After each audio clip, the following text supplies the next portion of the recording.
Is this thing on? I hope so. Looks like it is. All right. So I'm a little late. Pardon my tardiness, please. Um, I was actually fixing myself something to eat and it took a little longer than I thought it would, which is also why I don't have my camera on because I don't need y'all to watch me while I'm chewing food. But anywho's, happy Monday to everybody that can hear my voice. And if you're not watching this on a Monday, happy day to whatever day it is. Mm. How you feel, full kamikaze? I was just sauteing up some mushrooms and chicken. But anyway, so yeah. Hi Patrick Saint. I was planning to be quick today, answering any questions you might have. Go ahead and put them in the chat, that's fine. But I got some questions behind the scenes about the surgery I had, and I wanted to answer them here just to let you guys know like it's important for you to stay obviously on top of your health, but in addition to that, like if I can save anybody from the experience that I've had, I feel really good about that. So in case you didn't see the previous video, I recently had a hemorrhoidectomy, and in the previous video I talk a lot about what that entails and what hemorrhoids are and how they affected me. So I'm going to do less of that today, but I am, like I said, going to answer some of the questions that I got behind the scenes, which a lot of people don't know what hemorrhoids are. And there's such a common occurrence that it's wild to me that a lot of people don't know what they are. But a quick Google search will help you with that. In short, they're just basically veins in your butt that get inflamed due to either stress, dehydration, not enough fiber, just an overall lack of taking care of yourself, honestly, is what it boils down to. So it's imperative that you do whatever it takes to give your body the things that it needs. And everybody's different. I always like to highlight that because it's not a one size fits all thing, right? I think life teaches you that everybody's body can handle certain things that other people's bodies can't, right? So for that reason, it's important to just kind of know what it is that makes your body go and work at its optimal best. Now, I'm not here trying to pretend to be some type of guru or fitness expert or health advisor because that's not who I am. But what I am is somebody who cares a lot about letting people know things that they can do to improve their lifestyle, right? Because as many of you know, but some of you may not, I have I have endured a few different lifestyle changes, most notably being having lost a bunch of weight. And even though that wasn't easy, there's been so many other things that have happened since then that I've had to contend with. And I think the most recent thing, having a hemorrhoidectomy, was probably the most eye-opening in terms of just not being so cavalier about my health and just understanding that um, if I don't put that first, nobody else will. And there's really nothing anybody could do about it besides me. You know, you can have all the love and support from your family and friends that you want. But if you're not the one doing what it is that you need to do for your body, that's it. You only get one of these. You get one shot at it. Which brings me to my next point before I get back to the other two questions. Um, at the time that I went into the hospital to have this surgery, I didn't know it, but my cousin was also in the hospital. And once we both got a chance to talk to each other, we laughed. We had a little laugh about it, like, oh my gosh, how is it possible that we're both in the hospital at the same time? Like, what are the odds, you know? And I say this to say that she and I were not extremely close, but we were close because our birthdays are 2 weeks apart. We always shared in the passion and love for Leo season. And as you can hear, I'm speaking in the past tense because my cousin actually passed away. And I don't think she realized how dire her situation was when she went into the hospital. And I'm using this as an example just to say, like, we're both fairly still pretty young, and things like liver failure are not is not something that you would associate with someone in their early 40s and it being something that takes them out. Um, I can't put a finger on exactly what it was that contributed to her condition. I just know that when she went into the hospital, it was already to a point that she needed a liver transplant, and unfortunately, she could not make it to that surgery. And I really am broken up about it because, again, like I said, us both being in the hospital at the same time and me coming out of it weighs heavily. Um, she's somebody that I really loved and supported and vice versa. And so to not have that anymore and just know that I can't pick up the phone and call her again, kind of eye-opening, kind of sobering to just the point that I was making earlier, which is that we need to be a lot more um, serious about our health and taking care of ourselves and doing what it is that we need. Like sometimes the things we want are important too because it's about balance, but making sure that you have what you need before you go get the things that you want is probably a better way to go about things. Um, and so, I just want to make sure that even in me talking about having a hemorrhoidectomy, the recovery process that it takes, I'm still very much recovering from that. Went and had my post-op follow-up today, and my doctor said it's going to be another at least 8 weeks before I'm feeling back to normal again. So imagine like we're now currently on week 3 post-op, and I still have a long way to go. But I'm still here to go that long way. I'm making better choices as a result of everything that I've endured. Um, I don't take it lightly that I had to have this surgery, and I'd never want to go through this again. To be quite frank, I don't wish this on anybody, not the devil himself. Um, it was a painful ordeal. It still is. I'll spare you the gory details, but just imagine what it may feel like to have surgery on one of your most um, discrete areas of your body, and then also in the recovery process of it, feeling each part of that happening, whether it's the stitches dissolving or your nerve endings healing, all of that is part of the process of healing and recovery that I'm experiencing right now. And honestly, um, and you know, it's one of those things where I don't take for granted the experience, but I also am um, just trying to be an open book about it so that if anybody else is having them or has felt any discomfort, that you take it seriously because it can become serious. Okay. UFO Kamikaze said there's been content made about your first video and questions about what caused the condition. Thought you should know in case nobody else has mentioned it. Appreciate that. So I'll say no one has actually asked me questions specifically about what caused the condition. However, in my conversations with people offline, that has been the conversation.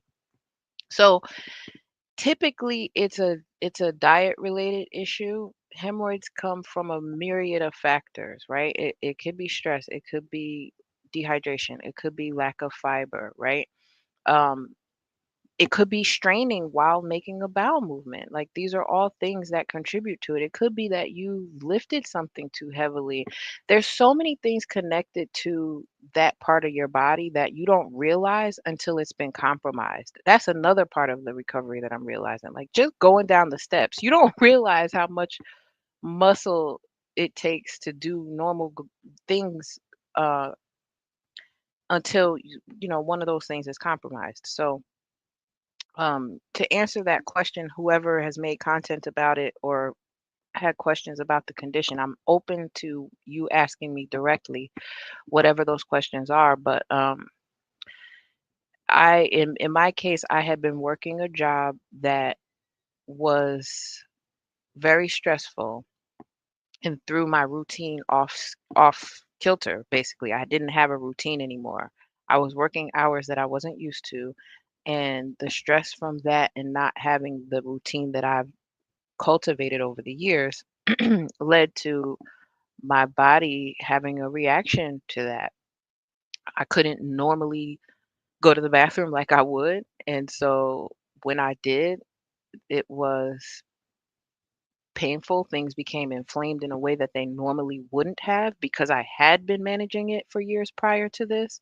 But again, because of my schedule and the fact that I had fell back on taking care of myself the way I normally would. And by this, I mean not working out at 5 a.m. every day, not drinking as much water as I normally would, eating foods that I normally wouldn't eat for the sake of convenience. Those are the three main contributing factors to what led to this flare up and me having a hemorrhoid the size of a lemon. And so once that happens, you have the ability to either try to do something about it yourself using over the counter things, natural remedies, so on and so forth, which is what I tried at first, but none of that worked. So I ended up having to have surgery because this was a situation that wasn't improving on its own. And as you can imagine, if you have that size of a blockage in a place where you're supposed to excrete things, it's probably not a good thing to keep that going. Um, then the flip side of that is once it was removed, having to still use the bathroom because that is a normal natural function of everyday living and re-traumatizing that area each time because you have to do it, but you don't want to do it because it hurts. But I will say that it's getting better. Um, this is not, I don't want to make light of it because it's nothing to make light of, but it's just not something that I ever thought I would be talking about, um, not only publicly but online. But I really did just feel compelled to share it because I feel like the amount of pain that I've gone through with this is not something I ever want anybody. I don't care if the person listening to this right now cannot stand my guts and thinks I'm the most horrible person on earth. I still wouldn't want you to go through this pain. I still wouldn't want you to experience a modicum of what this has been.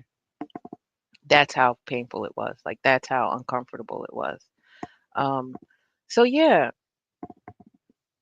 I still will welcome questions that you might have. You can throw them in the comments. You can do it under an anonymous name, like whatever. I'm happy to answer the questions, but I always laugh at the fact that there's such intrigue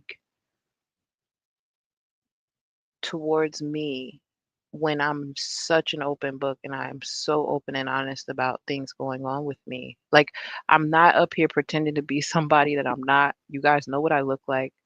Um, so, you know, I mean, other than actually posting pictures of the befores and afters, I don't know what else I could possibly do to showcase the severity of what I have gone through, why I went through it, and how I'm recovering from it. But I'm happy to be healing. I'm happy to still be here. Like I said, my cousin and I went in the hospital at the same time. One of us came out and the other one didn't. So that puts a whole nother spin on my gratitude. Um, but life has been crazy lately. Lots of things happening for me. And, but I just have to be like, it's like there's so many thoughts running through my head right now. I want to say so many things, but I just have to be grateful. I'm uber grateful, uber glad to be here, uber glad that you're here to listen. And yeah, the only other questions that I got behind the scenes were one person thought that I was having some type of plastic surgery and thought there was a connection between that, and I'm like, "No, not at all. It's still flat as a pancake back there." But, yeah, there's no connection between having a hemorrhoidectomy and a butt lift or injections or anything like that. I don't even think you could do those things at the same time. I'm not sure, but I'm pretty sure it's probably not a good idea to do both of those things. I can't imagine the trauma and the pain associated with both and not being able to do one thing because of the yeah, I feel like that's but yeah, someone did ask me that. Um and the only other question was about infection. And there is a high chance of infection just because of the fact that you've been cut open in an area where things come out of. And luckily for me, I'm pretty I was about to use a word that would have been really double entendre, but I'm not going to say that. I'm pretty particular about cleanliness. So when it comes to that, I have not had any infection, and at my post-op, the doctor confirmed there's been no infection, and I'm healing well. So um, it's all really about having the tools necessary to keep your body clean and just having a good routine. Honestly, that's been the key to this whole recovery process for me. So I've been, using Preparation H wipes and a sitz bath and, taking lots more showers as needed because nothing like just letting the water run on you, like so because as you can imagine, the area is still very sore and inflamed and sensitive. So you can't just go wiping like you normally would. But yeah, those are the only questions that I had behind the scenes. Again, if you have questions that you want to ask, you can email them to me. You can leave them as a comment, put them in the chat. Shout out to whoever made comment about my first video. Love to provide a conversation that really should be had more often, honestly. I'd love to provide the fodder for that. Um, I think we shouldn't be afraid to have conversations about things that seem taboo or nasty or whatever because again, like I said at the beginning of this stream, this is a very natural thing. It's a normal bodily function, and going to the bathroom is something everybody should be doing every day. So if you're not, that's a problem. But when it comes to that function being compromised, you really got a problem. And I'm human, you know, I'm guilty of not honoring the routine that works best for my body in favor of chasing a check.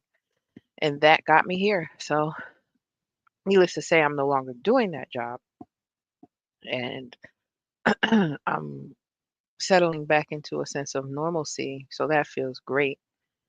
And hi, Third War Colombian. Good to see you. All is well. I could complain, but who would want to listen to that? Yeah, UFO kamikaze. That's true. Being real isn't always trendy, and that is a fact. But it doesn't change who I am. Like, I'm not here for the trend. I mean, if that wasn't obvious by now, I don't know when it's gonna click. But I never came here to be trendy. Never came here to make a you know, cash grab, grift. Never came here for that. But I do get to live out my little girl dreams of broadcasting by doing this. So, I mean, for me, it's worth it. I mean, and if you get something out of it too, awesome. Awesome. So, I think that was all. I think that was it that I had to say. Yeah. Oh, one more thing. So along with the lifestyle changes and just making sure I'm hitting my fiber goals for the day, I've started eating chia seed pudding and it's really good. If you are a person that has a sweet tooth like me, you should really give it a try because um, you can mix so many things with it and you can make it in so many different formats, but the payoff is so worth it in terms of how much fiber it contains. It's really chia seeds are really good for you. Like they're tasteless, but when you soak them, they emit like a gelatinous um, substance, I guess we'll call it. And when it sits in like yogurt or milk, it becomes like a pudding, and that pudding can be flavored to your liking. I've already made one with peanut butter, almonds, um, and honey. I also made one with blueberries and cherries and honey because the honey acts as a sweetener. Again, the chia seeds don't have a flavor. So if you're using a plain yogurt or either a dairy or a non-dairy milk, they don't have any flavor. So you want to impart it by using like um, vanilla extract, honey. Some people use maple syrup, but I don't like maple syrup all that much, so that's why I haven't used that in any of my chia seed puddings yet. But I just wanted to speak the praises of chia seed pudding because it's so delicious. And if, like I said, if you have a sweet tooth like me, that's going to be your saving grace in terms of making sure you hit your fiber goals for the day, but also having a little something sweet for you. You could add cocoa powder to it and make it like a chocolate pudding. I mean, there's so many different ways you can go with it, and I have not tried them all yet, but the ones I've done have been hitting. So if you're interested in that, I would implore you to look it up. So many different recipes online, and there's so many other things you could eat to hit your fiber goals too. But I just discovered the wonder of chia seed pudding, and so now I'm like, let me put somebody else on, you know? I was already eating beans and legumes as a major part of my diet, so that's not going to change. But I'm going to take a step back from eating so many fried foods. I was eating a lot of fried foods in the month of February and March. Again, because of convenience, things that were open at the time that I was off, which is never anything healthy. But yeah, I got a little lazy. And so now I'm like, all right, let me prioritize eating leafy greens, beans, nuts and seeds again. I'm still eating some of the foods that I really enjoy, which brings me to my last point. I made ice cream the other day and it came out really good. I made toasted almond ice cream. If you know me, you know I can't go too long without my ice cream. So, no, it's not full of fiber. No, it's not the best for you, but it sure does taste good. Um, with that being said, I'm gonna go ahead and get out of here. Um, you can drop down in the comments and ask me questions after this is over. No problem. Um, I hope you have a good rest of your day. I hope you drink some water today. I hope you had your fiber too. And y'all know how I like to end my streams. I always like to tell y'all peace, ease, and whatever you please, because I really mean that. Thanks for watching.